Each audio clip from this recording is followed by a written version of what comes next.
if you can remember, if you were in the post-match interview before the game, where I was asked a question about if I will refresh the team or not.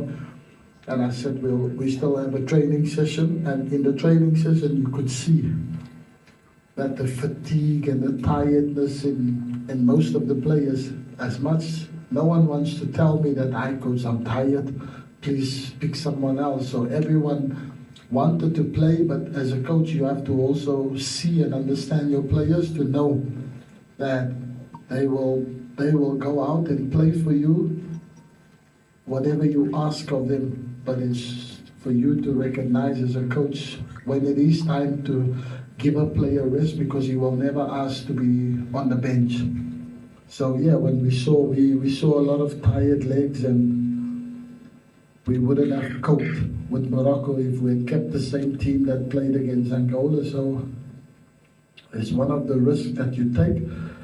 But for me, I don't call it a risk. I call it about knowing your players, trusting your players, every single one in the squad.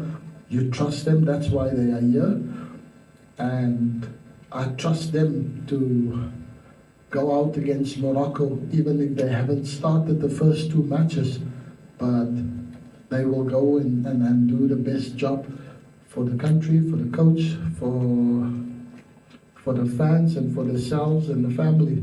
You know, and that's what I got. I got a really fresh team that was energetic, that we could match Morocco. And you saw in the first half, I think we were dominant because we created the most clear-cut opportunities, goal-scoring opportunities. They had one where you say we should have probably gotten punished with the free kick that they take.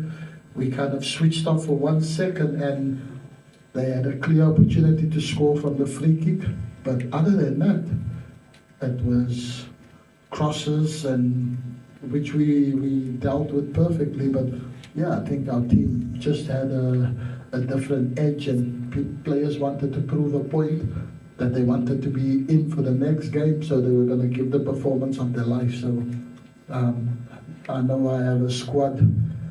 Anyone that you put in, they will do the job for the team, and they will do it with flying colours. So I'm very pleased with that I was able to make the changes that we did and freshen the squad up, and it worked like a charm.